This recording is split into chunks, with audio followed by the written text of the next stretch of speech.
Langu linahusu mchakato wenyewe wa uchaguzi mpaka tulipofika. Chama cha Demokrasia na Maendeleo, Chadema, kiko labeled kwamba ndicho chama kikuu cha upinzani hapa nchini Tanzania.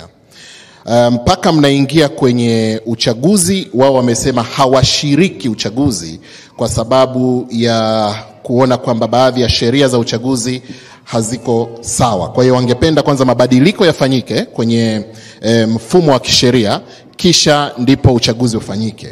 Mmeingia kwenye uchaguzi kwa maana ya kuanza kampeni mpaka tunaelekea kwenye siku ya kupiga kura.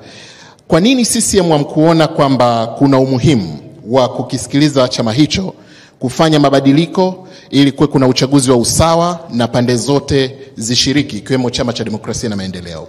Na kwa kuongeza hapo, kwenye mchakato mzima wa kampeni, CCM, mpinzani wenu mkubwa wakati huu alikuwa ni nani? Alikuwa akiwatisha kiasi kwamba pengine hata hoja zao mnazichukua kama sehemu ya ajenda za kutekeleza. Chama sio kimoja tu. Nchi ina CUF, ina Chadema, ina ACT, ina Chausta, ina NLD, ina Chauma, ina DP na vyama vingine vingi. Vyote hivi vina haki sawa ndani ya nchi hii. Hakuna chama chenye haki kuliko chama kingine.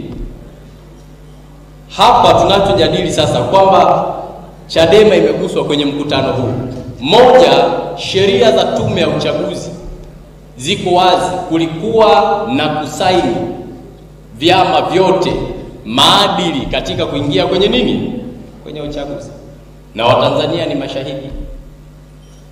Kuna chama kilikataa kwamba sisi hatutaki kusaini. Wakapewa na muda, wakagoma kusaini. Sheria ni msumeno. Ukibaka unaenda kufungwa miaka mingapi? Au imebadilika? Haijabadilika.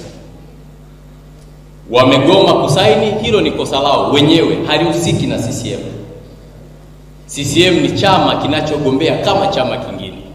La pili, waliomba zifanyike reform. Moja, wakurugenzi wa halmashauri wasisimamie uchaguzi, waliondolewa. Hakuna mkurugenzi anayesimamia uchaguzi kwa sasa. Waliomba kusiwe na mtu anayepita bila kupingwa, ikaondolewa. Hakuna mgombea anayepita bila kufanya nini? Kupingwa. Ni reforms hizo ambazo wao walizitaka katika tume ambayo alikuwa anaisimamia Mzee Mkandara Prof. Sasa